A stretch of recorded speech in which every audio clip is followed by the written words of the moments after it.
राम मंदिर अयोध्या 1528 विवादित ढांचा के निर्माण से लेकर 2024 भव्य राम मंदिर तक। पढ़े अयोध्या केस में अब तक क्या क्या हुआ। अयोध्या में रामलला की प्राण प्रतिष्ठा को लेकर तैयारियां जोरों पर हैं। 22 जनवरी को भव्य राम मंदिर में रामलला को विराजमान कराया जाएगा।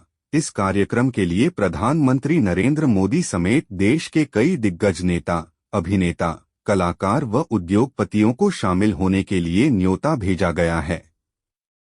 त्रेतायुगीन वैभव के अनुरूप रामनगरी में होने वाले इस कार्यक्रम को अंतिम रूप दिया जा रहा है। आज हम आपको बताएंगे अयोध्या केस में कब कब और क्या क्या हुआ, कहां से शुरू हुई इसकी कहानी। वर्ष 1528 राम मंदिर गिराकर विवादित ढांचा बाबरी मस्जिद का निर्माण हुआ। इसे मुगल शासक बाबर ने बनवाया था, इस वजह से इसे बाबरी मस्जिद कहा जाने लगा। वर्ष 1853 पहली बार अयोध्या में विवादित स्थल के पास सांप्रदायिक दंगा हुआ। वर्ष 1859 विवादित स्थल पर अंग्रेजों ने बाड़ लगा दी थी। साथ ही परिसर के भीतरी हिस्से में मुसलमानों और बाहरी हिस्से में हिंदुओं को प्रार्थना करने की अनुमति दी। वर्ष 1949 विवादित स्थल पर भगवान राम की मूर्तियां मिली। कहा गया कि कुछ हिंदुओं ने ये मूर्तियां वहां रखी थीं। विवाद बढ़ने पर हिंदू व मुस्लिम पक्ष अदालत पहुंच गए। सरकार ने इस जगह को विवादित घोषित कर ताला लगा दिया। वर्ष 1986 फैजाबाद के जिला मजिस्ट्रेट ने हिंदुओं के अनुरोध पर प्रार्थना करने के लिए विवादित स्थल का दरवाजा खोलने का आदेश दिया। मुसलमानों विरोध में उतरे और बाबरी मस्जिद संघर्ष समिति बनाई। वर्ष 1989 विहिप ने विवादित स्थल के पास राम मंदिर की नींव रख मंदिर निर्माण के लिए अभियान तेज किया। वर्ष 1990 विहिप कार्यकर्ताओं ने विवादित ढांचे को नुकसान पहुंचाया था। इसके बाद तत्कालीन पीएम चंद्रशेखर ने बातचीत से विवाद सुलझाने का प्रयास किया, लेकिन विफल रहे। 6 दिसंबर 1992 हजारों की भीड़ ने अयोध्या में विवादित ढांचा गिरा दिया। इसके बाद देश भर में हिंदू मुस्लिम दंगे भड़क गए। इन दंगों में 2000 से ज्यादा लोग मारे गए थे। जनवरी 2002 प्रधानमंत्री अटल बिहारी वाजपेयी ने विवाद सुलझाने के लिए अयोध्या समिति बनाई। वरिष्ठ अधिकारी शत्रुघ्न सिंह को वार्ता के लिए नियुक्त किया गया। फरवरी 2002 भाजपा ने यूपी चुनाव के लिए घोषणा पत्र से राम मंदिर निर्माण का मुद्दा हटा दिया। हालांकि विहिप ने 15 मार्च से राम मंदिर बनाने की घोषणा कर दी। इसके बाद हजारों हिंदू अयोध्या में एकत्र हो गए। 13 मार्च 2002 सुप्रीम कोर्ट ने विवादित स्थल पर यथास्थिति बनाए रखने का दिया आदेश। साथ ही स्पष्ट किया कि किसी को विवादित भूमि पर शिलापूजन की अनुमति नहीं होगी। 22 जून 2002 विहिप ने विवादित भूमि पर मंदिर निर्माण की मांग उठाई।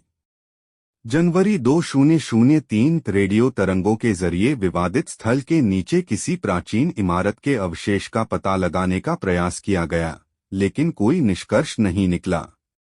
मार्च 2003 सुप्रीम कोर्ट ने केंद्र सरकार की उस मांग को ठुकराया जिसमें विवादित स्थल पर पूजा पाठ करने की अनुमति मांगी गई थी। अप्रैल 2003 हाईकोर्ट के आदेश पर पुरातत्व सर्वेक्षण विभाग ने विवादित स्थल की जांच के लिए खुदाई शुरू की।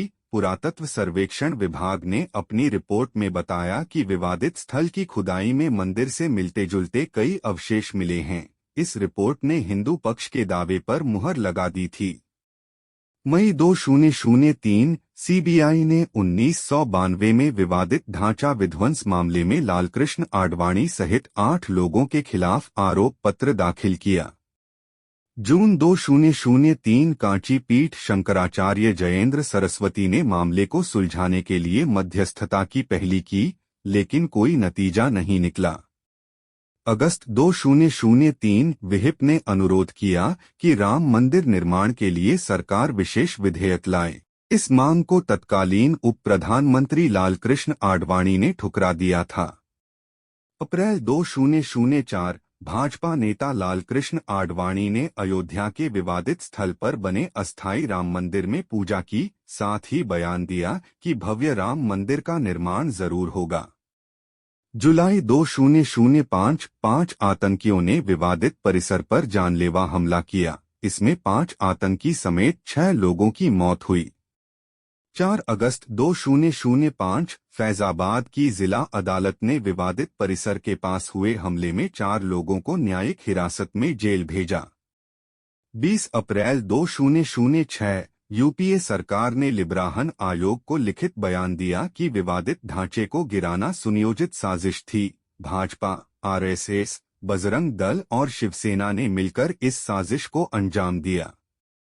जुलाई 2006 यूपी सरकार ने विवादित स्थल पर बने अस्थायी राम मंदिर की सुरक्षा पुख्ता करने के लिए बुलेट प्रूफ शीशे का घेरा लगाने का प्रस्ताव तैयार किया। मुस्लिम पक्ष ने अदालत द्वारा दिए गए स्टे की अवहेलना का हवाला देकर विरोध किया।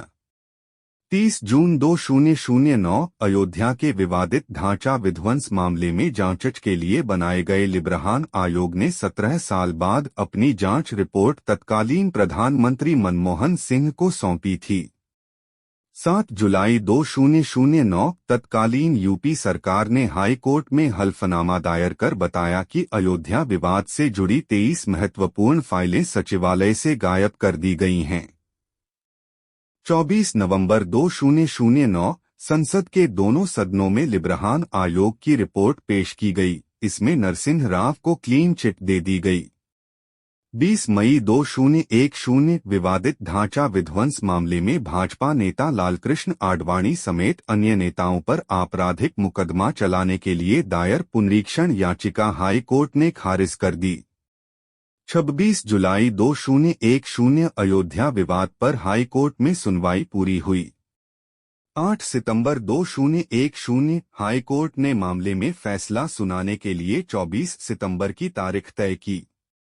24 सितंबर 2010 हाई कोर्ट की लखनऊ पीठ में 3 जजों की बेंच ने फैसला सुनाते हुए विवादित स्थल का 1/3 हिस्सा मुसलमानों को मस्जिद बनाने के लिए दिया और हिंदुओं को विवादित स्थल का शेष हिस्सा समेत मंदिर बनाने के लिए बाकी जमीन देने का फैसला सुनाया। फैसले से असंतुष्ट होकर दोनों पक्षों ने सुप्रीम कोर्ट का दरवाजा खटखटाया।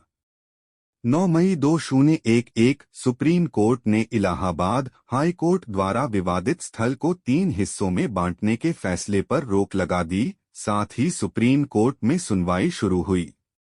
27 जनवरी 2018 तत्कालीन चीफ जस्टिस दीपक मिश्रा की अध्यक्षता वाली 3 सदस्यीय पीठ ने अपने फैसले में कहा था कि मस्जिद इस्लाम का अभिन्न अंग नहीं है। साथ ही पीठ ने इस केस को 5 जजों की पीठ के पास नए सिरे से सुनवाई करने के लिए भेजने से इनकार कर दिया था।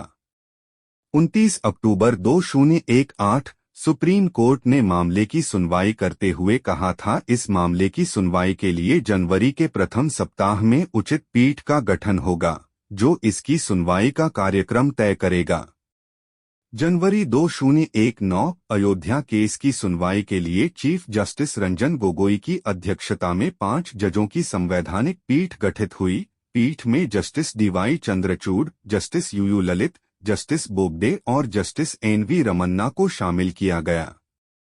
10 जनवरी 2019 मुस्लिम पक्ष के वकील राजीव धवन द्वारा सवाल उठाए जाने पर जस्टिस यूयू ललित ने खुद को इस केस की सुनवाई से अलग किया। राजीव धवन ने सवाल उठाया था कि 1994 में इसी केस में जस्टिस यूयू ललित ने उत्तर प्रदेश के पूर्व मुख्यमंत्री कल्याण सिंह की कोर्ट में पैरवी की थी। 27 जनवरी 2019 न्यायमूर्ति बोबडे के अवकाश पर होने की वजह से 29 जनवरी 2019 की प्रस्तावित सुनवाई टली। सुप्रीम कोर्ट ने 26 फरवरी 2019 की नई तिथि निर्धारित की। 26 फरवरी 2019 सुप्रीम कोर्ट ने मामले में मध्यस्थता के जरिए विवाद सुलझाने की सलाह दी। कोर्ट ने कहा था कि अगर इसकी 1% भी गुंजाइश है तो मध्यस्थता होनी चाहिए। सुप्रीम कोर्ट अपनी निगरानी में मध्यस्थता के जरिए विवाद का निपटारा कराने को तैयार हुआ। 6 मार्च 2019 सुप्रीम कोर्ट में अयोध्या विवाद पर मुस्लिम पक्ष मध्यस्थता को तैयार हुआ, लेकिन हिंदू महासभा और रामलला पक्ष 2019 8 मार्च को सुप्रीम कोर्ट ने इस मामले को बातचीत से सुलझाने का फैसला किया और इसके लिए 3 सदस्यीय मध्यस्थता समिति का गठन कर दिया। 2019 9 नवंबर को सुप्रीम कोर्ट की संवैधानिक पीठ ने हिंदुओं को पक्ष में फैसला सुनाया और पूरी विवादित जमीन सौंप दी। मुस्लिम पक्ष को भी इस जगह से दूर मस्जिद देने का आदेश सुनाया गया। 2020 5 अगस्त को राम मंदिर के लिए भूमि पूजन का कार्यक्रम रखा गया। पीएम नरेंद्र मोदी के हाथों अयोध्या में भव्य राम मंदिर का भूमि पूजन हुआ। इस तरह से अयोध्या में राम मंदिर निर्माण की शुरुआत हुई। 2024 22 जनवरी को अयोध्या में बनकर तैयार हुए भव्य राम मंदिर का उद्घाटन और मूर्तियों की प्राण प्रतिष्ठा होगी।